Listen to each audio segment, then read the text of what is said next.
So Professor Chomsky has made major contributions in the field of linguistics, but that's not really why the social justice cooperative brought him here.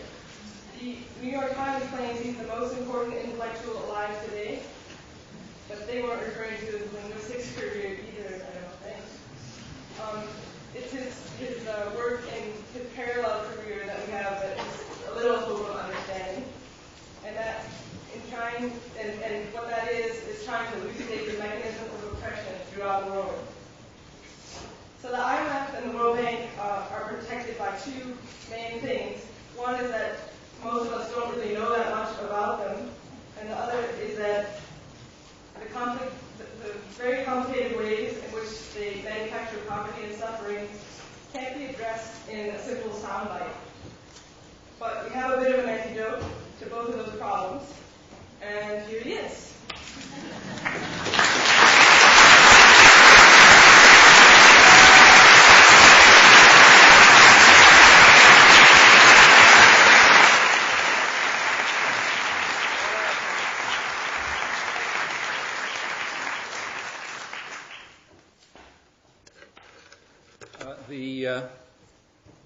First of all, can you hear me? Is the mic working?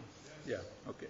The topic that was announced is quite a mouthful. I won't waste time by repeating it. It's not a topic for a talk. It's a topic at least for a course. In fact, a team-taught course with plenty of classroom participation, which will probably be the most important part. I'm going to try to take a stab at some parts of it. There'll be plenty of loose ends. I hope they'll come up in discussion. Try to leave time for that. The loose ends are in part for lack of time, in larger part for lack of knowledge and understanding on my part. And I'll just perhaps begin by saying that lack of understanding and knowledge ought to be borne in mind. It's quite widespread. It's very broadly acknowledged by leading figures in the field and others, and properly so. Right after the last Asian crisis, big surprise, contrary to predictions, one of the leading international economists, Harvard, Jeffrey Sachs, wrote an article about it in which he started by pointing out that the world economy is, as he put it, dimly understood, and then went on to elaborate on how it's dimly understood. The Bank for International Settlements in Switzerland, which is sort of, the central bank of central bankers, the most respectable institution around, they had a report about it in which they advised what they called humility. Nobody knows what's going on, and the least we can do is acknowledge it and approach the questions with humility. Just a couple of months ago, there was one of the economics journals had a series of interviews with Nobel Prize winners in economics. One of them was Robert Solow from here. He's the founder of modern growth theory, worked back in the 1950s. And he was asked, of course, what's been learned in the last 25 years, exciting years of economic research and expansion of the field and so on. What's been learned about growth? Central question. And his answer was, we have not learned a lot in the last quarter century beyond a lot of empirical data that we now have. He said there are factors that it's reasonable to think are associated with growth, like openness to trade, capital investment, various political and social arrangements, but we simply don't know whether they contribute to growth. And in fact, we don't even know whether the causal relation is in that direction. He says probably it's often the other way around. That is, growth, for whatever reason, which is not understood, leads to capital investment, openness to trade, and political and social arrangements. One leading economic historian, Swiss historian Paul Weyrauch, has a book about the industrial economies, the Western economies, Europe and the United States over the last couple of centuries. And he concludes that if you look at the data, they could give a strong argument that protectionism increases trade. How does protectionism lead to increased trade? Well, protectionism apparently leads to increased growth, and increased growth leads to increased trade. So you can make a case for that. Exactly the opposite of what everyone says. There's a sharp split between the historical data and the models, and that's pretty widely acknowledged among people who pay attention. The historical data is, for what it's worth, the last couple of centuries, is pretty consistent. Every industrial economy, every rich country, what are called the developed societies, starting from England and up to the newly industrializing countries of East Asia, and dramatically including the United States, which is a leader in this tendency, every single one of them has relied quite heavily on protectionism, massive state intervention, subsidies, targeting industrial development, and so on and so forth. The United States radically so, in fact, right up until today. That's why we're here, in fact. MIT is part of the funnel by which public funds get transferred into private pockets. It's called research and development, mostly publicly subsidized. And that goes way back, and it's at the core of every dynamic part of the economy, and it's not just the United States, it's the whole of industrial history. It's striking to point out that the recent trade agreements, last 5 or 6 years, and the theories that lie behind them, what's sometimes called the Washington Consensus, the place is significant, intend and in fact succeed in eliminating the devices that have been used by the rich industrial countries. As I mentioned, that falls under a category called trade-related investment measures, TRIMs, which if you run through them simply cuts out one by one all the devices that have been used consistently by the rich countries. That goes all the way up to the East Asian miracles of the last years, and deprives what are called the developing societies, many of them developing backwards, unfortunately. The poorer countries are deprived of these in the trade agreements, and the agreements themselves are agreements among the rich. A few rich and powerful countries create, primarily the United States, which has, of course, overwhelming influence, create the system, and it's simply rammed down everyone else's throat. They don't have much choice. They're not even brought into the deliberations. And they complain about it bitterly.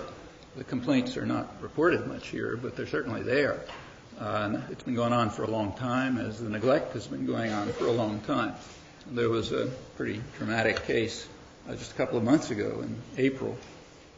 There was a high-level summit, the first summit at the level of heads of state, the most important in their history, of what used to be the non-aligned countries. It's called G77. They're the 77 countries that met back in the 60s to try to call for a new international economic order that would be concerned, would pay attention to the needs of the South, the poor countries. South's a metaphor. It can be anywhere. But what's called the South, and the world outside of Europe and its former colonies like the United States, their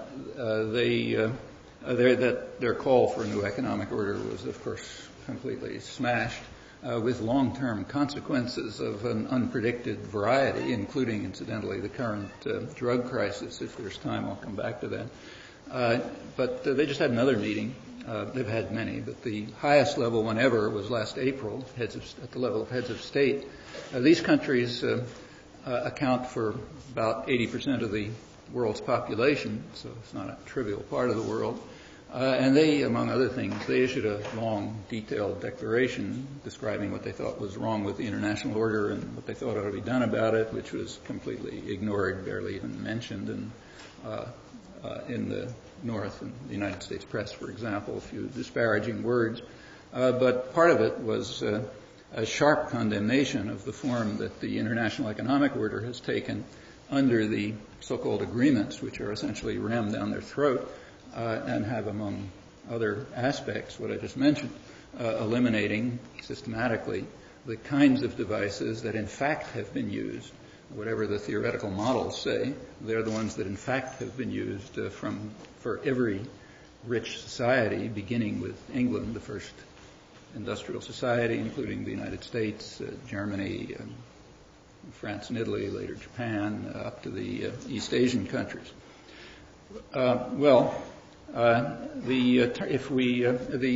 Turning to other acknowledgments of lack of understanding, because they're important to bear in mind, the Inter-American Development Bank, sort of like analog to the World Bank concerned with the Western Hemisphere, they just published a long, detailed study trying to figure out why the economic record in Latin America is so rotten. Should be good, lots of resources, heavily under the influence of the U.S. Treasury, U.S. government, everything should be going right, but the record is awful, has the worst inequality in the world, has the highest crime rates in the world, low growth rates. They've had, depending on the country, 15 or 20 years of what are called reforms, and nothing good has happened. And they ask why, and their conclusion is that it's not. They reject the conclusion of the Washington Consensus explicitly. That's the point of view that dominates the international financial institutions, the World Bank and the IMF, the U.S. Treasury, leading figures. It's called sometimes neoliberalism.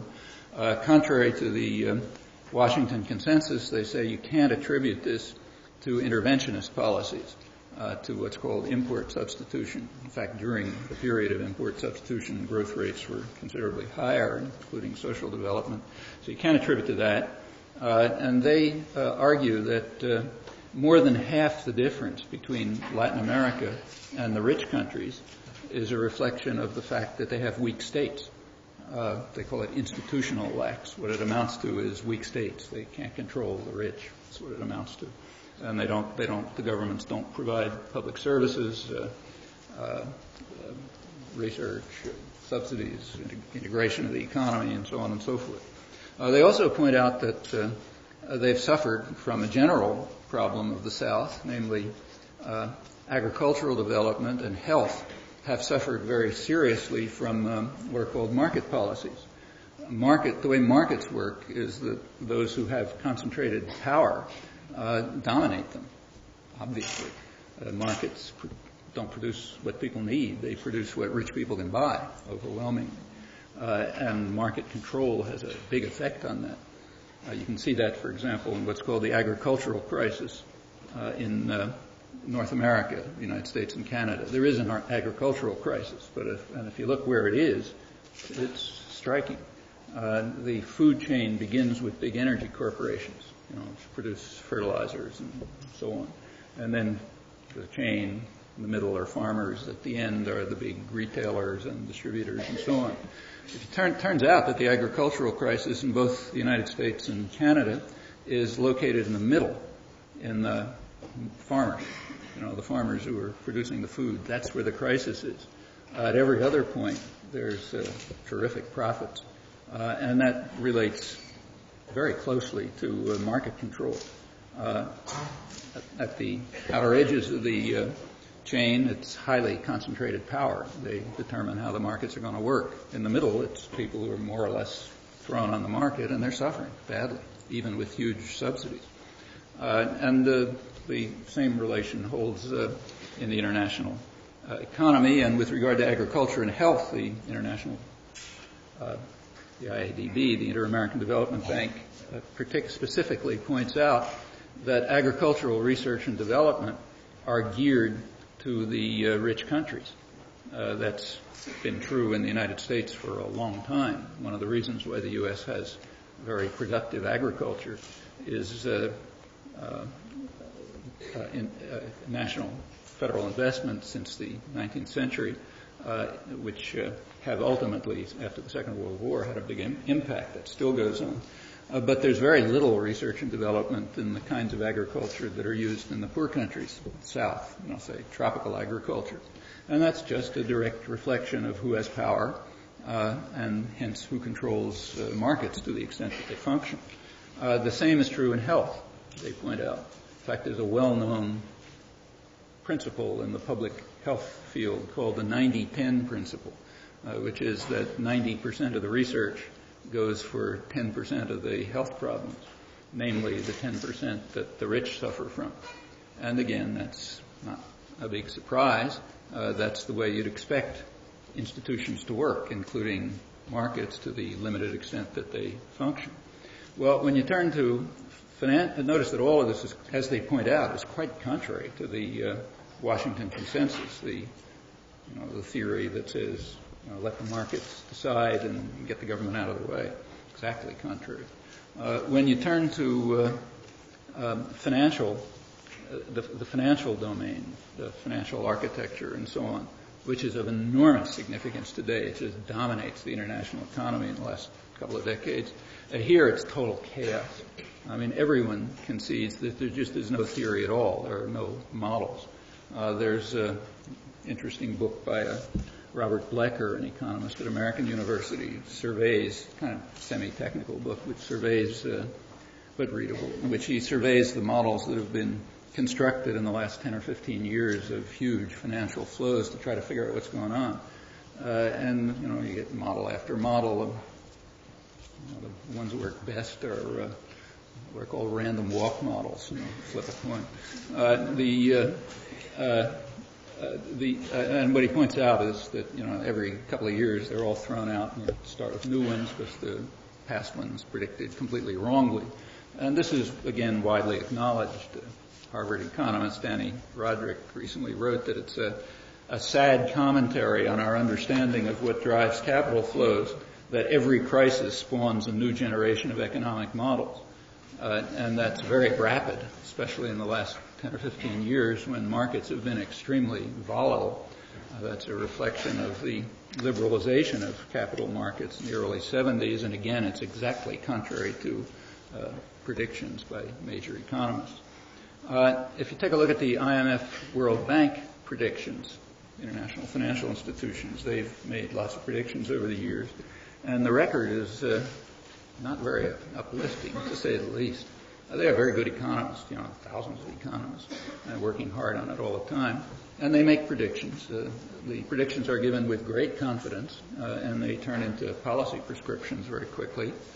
So, for example, in 1997, the directors of both institutions published major studies. They were going to be very widely publicized and advertised, in which, this is more or less quotes, they strongly praised the remarkable economic performance and sound macroeconomic policies and the depth and liquidity of markets of Thailand, Indonesia, Malaysia, and South Korea.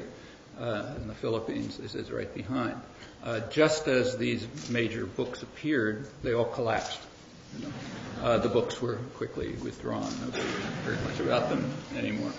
The IMF had also predicted with much confidence, assured people that private firms are certain to be careful about what they do, about costs and risks and so on, costs of borrowing.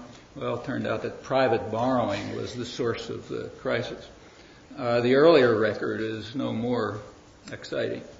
So through the 1970s, both institutions urged banks to lend massively to the poor countries and urged the poor countries to borrow as much as possible, and had kind of models which proved that this was going to be a wonderful thing to do. And that continued, right? In fact, the latest publication on the subject was in 1982, again, urging this policy. It appeared just a couple of weeks before Mexico defaulted on its debt, setting off an international crisis, which converted policy in a totally different direction towards what came to be called structural adjustment programs, which imposed very harsh austerity on the people of the South to pay off the debt, which was accumulated during the period when they were told that's exactly, not they, but their mostly dictatorial leaders were told what to do. Incidentally, the people who pay the debt are not the people who borrowed the money. The debt is to a large extent an ideological construction, not an economic fact. So take a look, say, at Latin America, export of capital, meaning rich people sending their money to banks in New York and London, was more or less on the order of the debt. The rich and the generals who we backed or instituted and so on, they borrowed the money, not the peasants. I mean, you say about it. But the austerity programs are imposed on the peasants, not the rich. So it's not the people who borrowed the money who pay the debt. It's the poor who pay the debt. And in part, the debt is socialized to people like us, to the rich.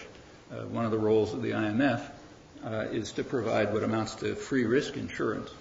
If debts aren't repaid, it's not the problem of the lender. They got to be protected. After all, they're banks and rich folk and stuff like that. So the debt is socialized. The IMF takes it over, which means it's distributed to northern taxpayers. So you end up with a system. The IMF is being criticized right now on the streets of Prague as a major defender of capitalism. From another point of view, it's kind of the opposite. There's a capitalist principle that says that people who lend money take a risk. And if it doesn't work, it's their problem. And people who borrow money have to pay it back. Like if you lend me money and I buy a Mercedes with it, and then you come and say you want your money back, I'm not supposed to be able to say, look, I don't feel like paying it. Ask my neighbor. He'll pay it. And if you don't want to take the risk, you say, okay, my neighbor will do it. That's not the capitalist principle. If that principle were applied, it would wipe out most of the debt right away, but at the cost of harming rich people, and that's not the way things work. So a different principle works, and it's the one I described. And those that record of predictions and costs continues.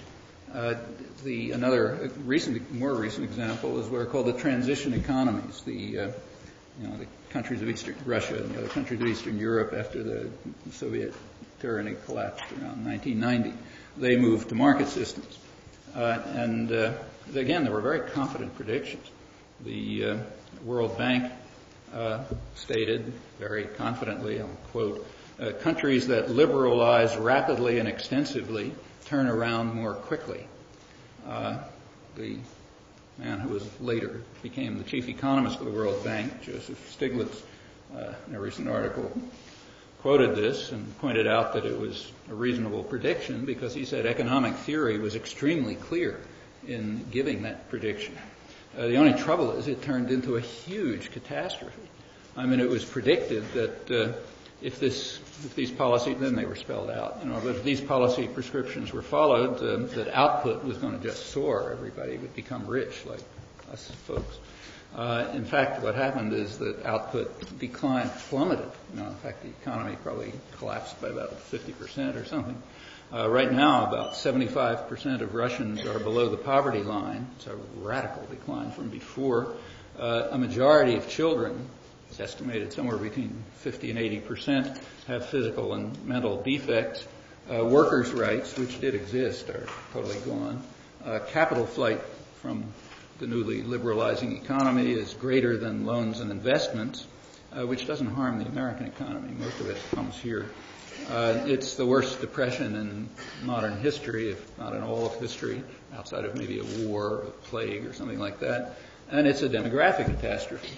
Millions of people have died, or to put it in a different way, have been killed by the so-called economic reforms, which again were offered with great confidence on the basis of, as Stiglitz put it, the best economic theory, which lay behind it. In some respects, if you move away from economics and look at the socio-political perspective, this doesn't look to me like much of a surprise.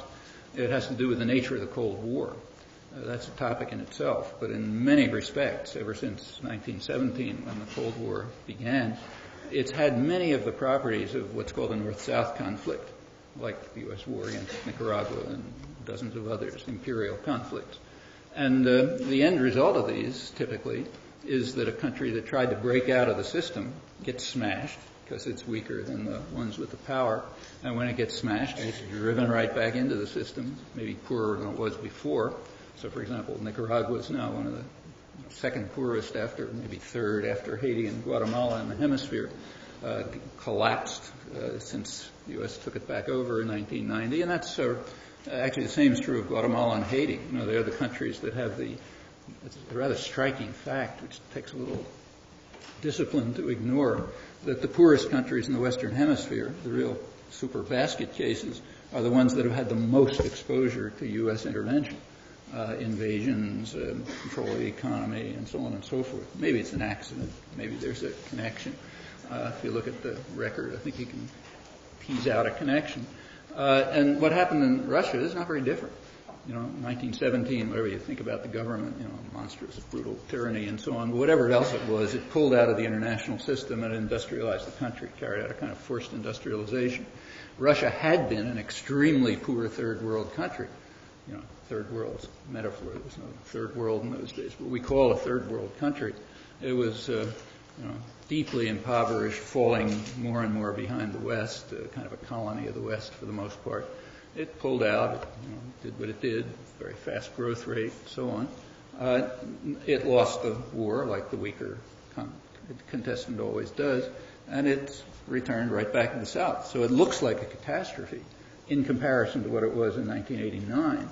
But if you look at it in comparison to, say, Brazil, it doesn't look like such a catastrophe. In fact, it looks pretty much like Brazil. It looks pretty much like other countries of the South that never did pull out. So from some points of view, it's a catastrophe, but from another point of view, this is not a matter of economics, no. It's not. It's simply the normal course of historical events with which we ought to be familiar. Europe and Africa, United States and Latin America, many other cases. Well, that's another prediction. One could go on. Let me stress that I'm not trying to criticize failure of prediction. I think that's to be expected. Because, as Sachs put it, the international economy is dimly understood. Nobody knows what's going on. So therefore, predictions are likely to be, low confidence. The problems are hard. It's poorly understood. The problem is not so much that the predictions fail, but the confidence with which they're presented. And then the policies that follow them from them are implemented and enforced with very little understanding of what's going on, and omission of a multitude of factors that surely enter, and reliance on models which may look pretty and have nice theorems and so on, but have very questionable relevance to real-world phenomena. They don't seem to have much to do with the history of development. A few examples of when they're applied. So I think that should be the thing one should be critical of, not the failure of prediction. You get beyond simple systems like big molecules, problem of prediction ability to predict goes down pretty fast. When you get to human affairs, it's kind of like zero. But rather the confidence in the predictions and the force with which they're imposed, which with the principles are imposed, often, very radical experiments, which have disastrous effects quite often, as you might expect. You take a system you don't understand and hit it with a sledgehammer, it's likely to have harmful effects, even if you have a theory that says sledgehammer will be good for it. So it's not too surprising that the record of prediction is so poor. And there's a lesson here for critics of the policies, like a lot of us and people in the streets in Prague and so on. The lesson is pretty simple. You got to be careful. You should be very confident. You should have little confidence in your criticisms either, because the system is very poorly understood. The lesson from that is not paralysis. On the contrary, human being got to act. You have to live and do things. But caution. It's worthwhile having caution. I'm going to omit that qualification in everything I say from now on, but keep it in mind. I'll sound a lot more confident than I am. Well, qualifications aside, what does the general picture look like about, say, what's called globalization, which has become a kind of a catchword in the last 10 or 15 years? Let's just use standard data, more or less uncontroversial, not very good, but standard. Globalization, kind of in a neutral sense, refers to international economic integration, which can be measured in many different ways. However, in the period in which the term has become common coin, the last 10 or 15 years, it's also been associated with something else, which doesn't logically follow. It's not connected to economic integration. It's connected, but by decision, not by law. And that is a shift of power away from government and towards what's called markets. But what markets means is concentrations of private power, concentrations of unaccountable private power. So major corporations, linked to one another, linked to powerful states and relying on them. The international financial institutions, money managers, U.S. Treasury, and so on. Those are basically unaccountable. U.S. Treasury sounds like a government, but if you look at it, it's a representative of the U.S. corporate sector, and there's been a shift, a notable shift, from governments to concentrations of private power, unaccountable private power. There's a name for that. It's called neoliberalism, or some other term, but that's property of contemporary globalization. Now, to the extent that governments are democratic, and they vary in that respect, but to the extent that they're democratic, this shift means a decline in democracy, decline in popular sovereignty, and the ability of people to make choices that affect their lives and so on. That's kind of necessary, and in fact, that's intended. That's a property of what are called the reforms. Incidentally, you should bear in mind that the term reform is a term of propaganda, not of description. So the term reform doesn't refer to a lot of changes that take place aren't called reforms. So, for example, the Sandinistas or Aristide in Haiti introduced economic and social changes, which were, in fact, highly praised by the World Bank and the IMF and the development agencies and so on, but those weren't called reforms. Those were bad things which had to be beaten back. They're not reforms. And they were beaten back, as such things tend to be. And the reason is they benefited the wrong people. Reforms are changes that benefit the right people. They're the ones that are called reforms. That's not the meaning of the word, but it's the operative meaning. If you take a look at the way it's used, it's essentially the way it's used. So I'll keep using it, but remembering what that means. So the reforms have the property that I mentioned. The essential part of them is a shift from governments to unaccountable private power, masking under the name the market. The globalization in the neutral sense, meaning economic integration, that's gone through a lot of several different phases over the centuries. It's an old phenomenon. There's a conventional way of describing it, and I think it's fair enough. It describes it in three phases. One phase leading up to World War I, another one in the interwar period, and a third after World War II. And those three phases are quite different. The one after World War II itself breaks up into two periods. The first period is called the Bretton Woods period. That after the Second World War, the U.S. and Britain, which won the war, constructed an international economic order. That was the Bretton Woods Conference in 1944, and that constructed by Keynes and Harry Dexter White in the United States primarily, and it had certain properties. I'll come back to them. That regime more or less held, not perfectly, but it more or less was in place up until the early 1970s. At that point, it was dismantled again by the U.S. and Britain, primarily the United States at that point, which was just overwhelmingly powerful. The United States initiative in Britain and other countries, and then you get a second phase of post-war globalization. So we have four phases, really: the pre-World War I, interwar, Bretton Woods period, and the more recent period. It's the more recent one since the 70s that's usually called globalization. Well, these phases are quite different, and it's important to notice how. There is a sort of a conventional picture of this. You can read it for, say, this morning's Boston Globe, which I happened to take a look at they have an economics correspondent, Robert Samuelson, good economics correspondent. He gives the conventional picture. He says that by conventional I mean standard. Now, that's not what the data say. He says, look, globalization, meaning what's going on in the last couple of decades, has been fantastic, led to enormous growth, fairy tale economies, all this wonderful stuff, but it hasn't worked everywhere. So there are a lot of countries that have been left out. And that's what people are protesting about. Some of the poor countries have been left out. they haven't adopted the American system, the good system, sort of by definition. And why haven't they done that? And he brings up some currently fashionable theories. Maybe it has to do with their culture. Their culture is anti-capitalist, and so they can't absorb the message of the American system and so on. That's the standard picture. If you look at the facts, it's quite a different picture, and it's worth, I'm sure you've heard that thousands of times. Every time you open a newspaper or read a journal or listen to an article, somebody on the radio, that's approximately what they say.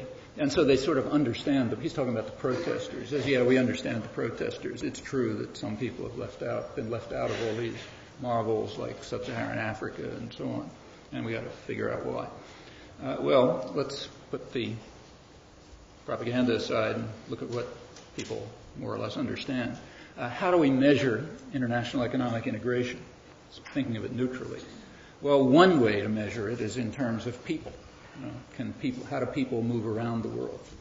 Migration flows, in other words. By that measure, the highest period of globalization was the first phase prior to World War I. That's when populations were really flowing fast. The reason was Europe was industrializing, and that had severe costs, and people were fleeing. Fortunately, they could flee, fortunately for them, not the places they were going. They were able to flee to countries that were being ethnically cleansed, as we put it today. Their own indigenous populations were being wiped out and cleared so that the flow of immigrants from Europe couldn't take over. That's why we're here.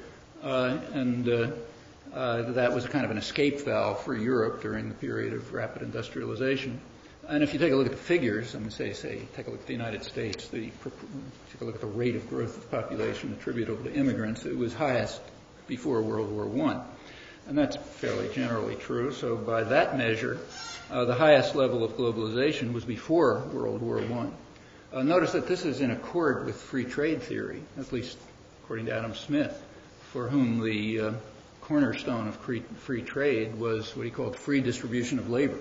That means the ability of people to move around freely. If you don't have that, you can't seriously talk about free trade. Well, that's declined notably since, and nobody talks about it anymore. So in terms of integration of people, apparently the highest level of globalization was the first phase, pre-World War I. What about capital? Next measure, capital flow. Since the 1970s, in this second post-war phase, the globalization phase, capital flow, financial flows have expanded just astronomically. By now, it's reached the point that total global reserves, the reserves held by all countries, is approximately equal to about 1 day of foreign exchange turnover. International exchange, and that's overwhelmingly speculative, short term. Like about 80% of it goes up and back in less than a week, a lot of it in a couple hours or even minutes. It means it has nothing to do with the real economy. Foreign exchange trading by 1995, the latest figures, is about 70 times as high as goods and service trading, real economy. You go back to, say, 1970, they were more or less on a par, not very different. Maybe foreign exchange trading was a little bit higher, but nothing like this. So that's hot money, which is just overwhelming the real economy.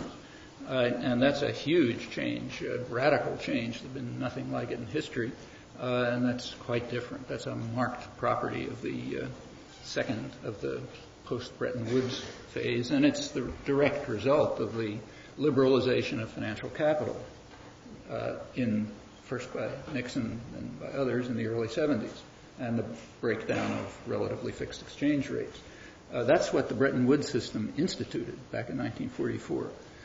Countries were supposed to be able to control capital flow, and exchange rates, how many yen you get for a dollar, was pretty much fixed. It remained remarkably stable over a long period. That's the system that was broken down by decision in the early 70s. That's the breakdown of the two phases, and one of the consequences is the effects on capital flow. Well, these two changes in free movement of people and free movement of capital They go in opposite directions with regard to globalization, but that tells you something about the way the international order has been designed, particularly in the last few decades, period of so-called globalization. It's been designed for capital, not for people, and particularly for financial capital. It's a dramatic feature of the globalization period, the last 10 or 20 years, 20, 30 years. And that's revealed has a lot of effects, shows up in all kinds of ways. So you compare profits and wages. Incidentally, there's a lot of variation if you look from country to country. So these are kind of overall descriptions. But if you look at, but they're pretty stable. If you look at profits and wages, profits have gone way up. Wages have been either rising slowly or actually declining in many places, incidentally, including the United States. Inequality has gone way up. The usual line is that a rising tide, raises all boats, but that's not true. For one thing, the tide is rising more slowly than before, and many of the boats are working pretty hard to stay afloat, and working much harder than before just for that. You can see the differences if you take a look at things like, say, trade treaties versus human rights treaties. How does trade relate to human rights? Well, if you look at the treaties, they're quite different. The trade treaties have enforcement mechanisms. The trade treaties are imposed by the rich countries and backed by force. Legal requirements. You got to meet those requirements or else. The human rights treaties have no enforcement mechanisms. You want to live up to them, okay. You don't want to live up to them, nothing happens. There's no enforcement. Rich countries, like, say, the United States, don't pay much attention to them. In fact, even just signing conventions, the U.S. has an awful record, one of the worst in the world. You take a look at the major human rights conventions, the U.S. has ratified very few of them, and those few with all kind of reservations. Crucial here are things like labor rights conventions. The UN Development Report for the year 2000 just came out. One of the sections of it reviews ratification of International Labor Organization conventions, labor rights conventions. The U.S. ranks at the bottom, not in very nice company. It's along with Burma, Myanmar, and Equatorial Guinea, the only other two countries that have that rotten record of ratification. Now, of course, plenty of the countries that ratified conventions don't live up to them. That's another story. But ratification is at least some symbol of indication of how seriously they're taken. The U.S.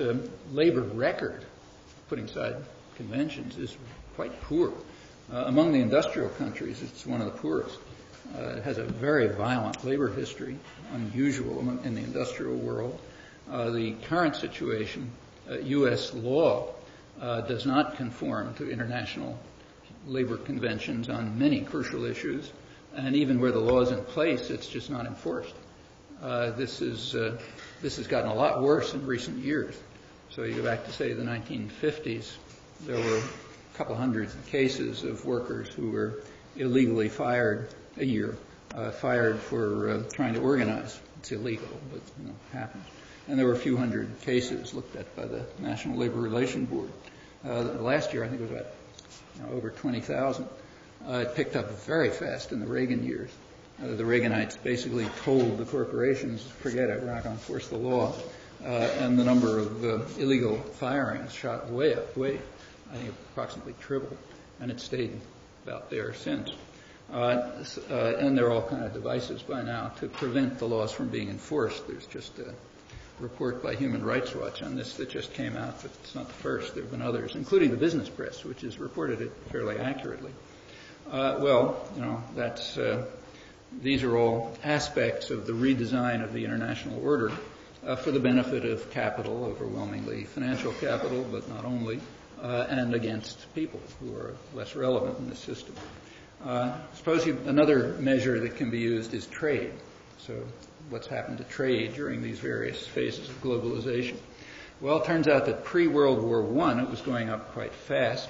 It kind of leveled off or even declined between the wars, and then it's returned in the post-war period. It's been growing again. But rather strikingly, trade was growing faster during the Bretton Woods period than during the globalization period. So if you look at the first post-war phase, growth of trade was actually higher relative to the economy than it's been in the second phase, the globalization phase. That may sound odd, but it's not really. It's a reflection of something deeper, namely that the whole international economy its growth has declined in the second phase relative to the first phase. So exactly contrary to the standard picture, what I quoted before from this morning's Globe, that it's everywhere, the second phase, post-World War, has been worse by standard measures than the first phase. The second phase is the globalization phase.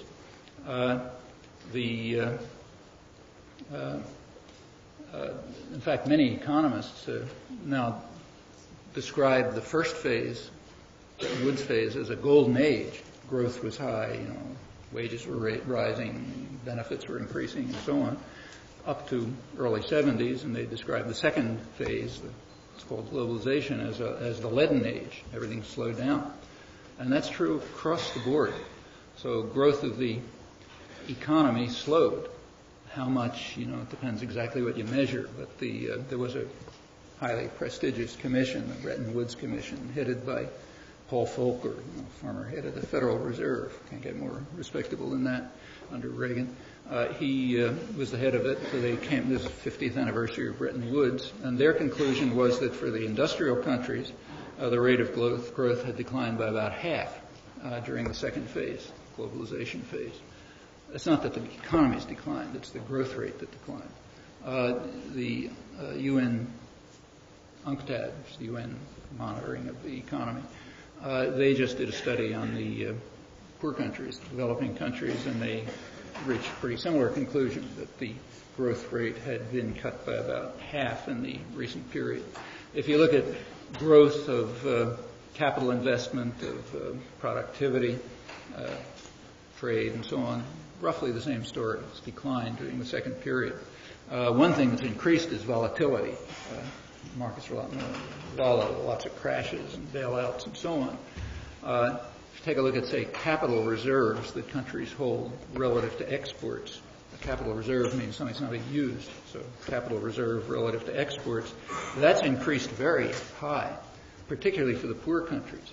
And the reason is they have to protect themselves from capital flight, from attacks on their currencies or capital flight.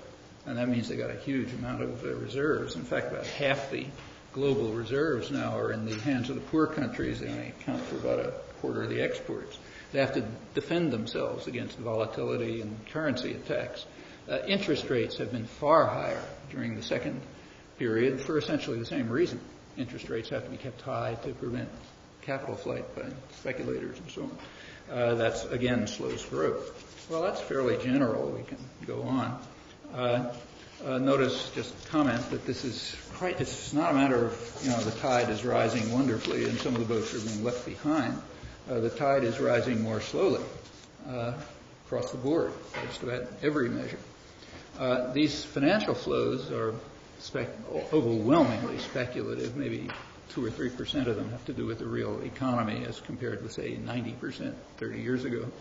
So they're unproductive. They're probably also harmful. Like, as I say, they keep interest rates high.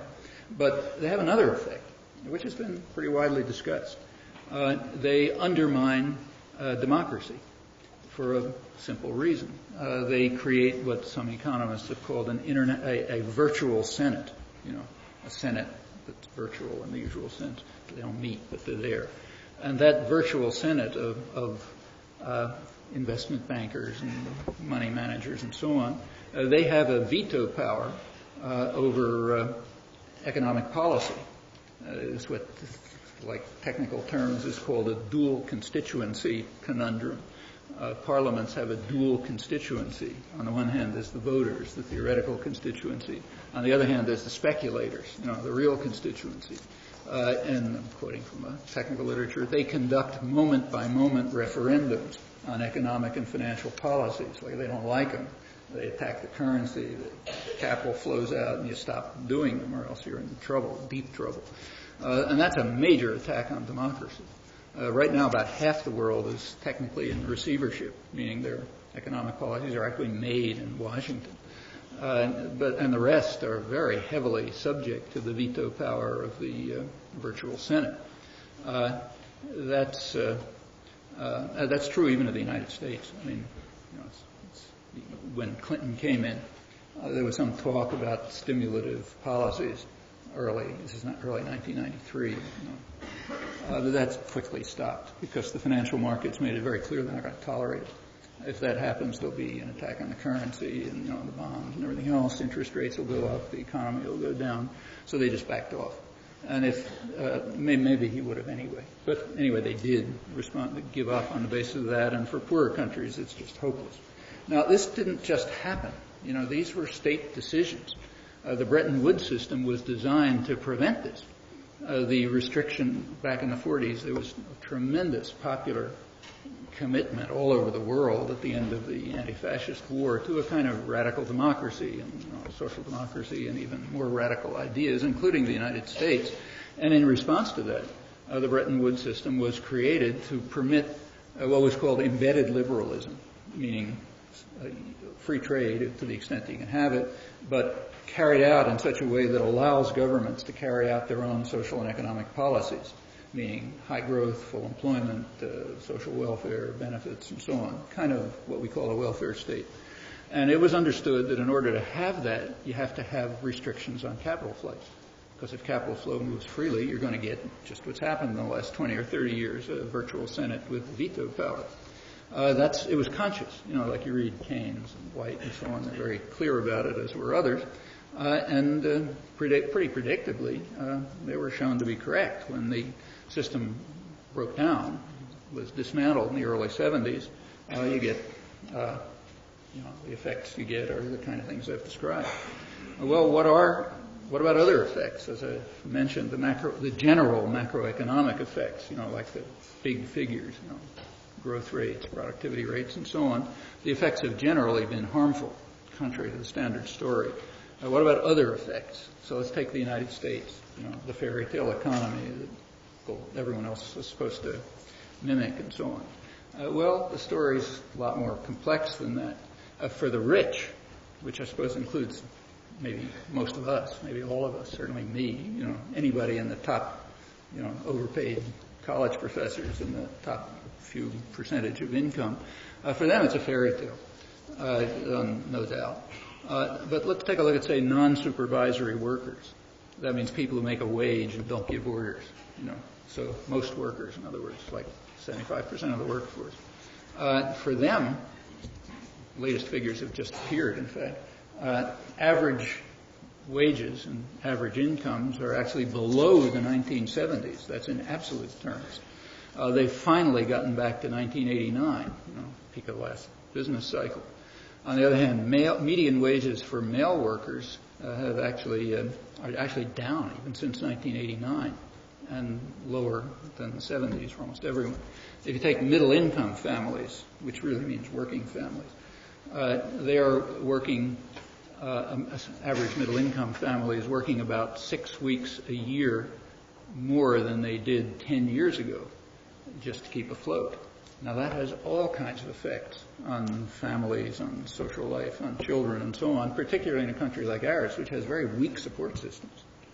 Anybody who knows a working mother can tell you about that. The breakdown of the welfare system just exacerbates all those problems, not just for the welfare mothers, but for everybody at the low end of the income, of the wage level, because, it drags down everyone. These are not small effects. They're quite real. Household debt has reached unprecedented heights, partly driven by advertising-driven consumerism. People from infancy, kids have driven into their heads that the only thing in life is consume, more and more. And with incomes, stagnant or declining for most people, and enormous pressure to consume and to be an individualist and forget about everyone else, and so on and so forth, you get huge debt. Nobody knows what this means, but what its consequences will be, but it's historically completely unprecedented. There is a terrific thing, the stock market. Everybody knows the stock market has shot way up. You read the newspaper reports, they tell you the problem is to get other countries to adopt the American model where working people have stocks and therefore do great. That was a front page story in the New York Times the other day. The story is a little different. It's true that the stock market has gone out of sight, but it's also true that 1% of the population owns close to 50% of the stocks, 48% according to the latest figures, and 80% of the population, the bottom 80%, own 4%. Of course, that's scattered over a lot of people, and they don't have any control of it, because what it is maybe a pension fund or something. So yes, the stock market is doing great, but it's benefiting a very small proportion of the population. I mean, it happens to be the same part of the population that's writing the articles about the fairy tale economy. Maybe a significant correlation, or maybe it isn't, but anyway, it's a correlation. What about poverty? Well, poverty in the United States is worse than it was in 1979. The U.S. and Britain, which are the two countries that were most extreme with the reforms, Reagan and Thatcher, they're the worst in the industrial world by quite a large margin. In Britain, UK, poverty has approximately doubled since the early 80s, since the Thatcher period. Child poverty in the United States is far higher than 1979. In the industrial world, again, the United States and Britain are the worst in child poverty. In Britain, child poverty has tripled since 1990, and it was going up through the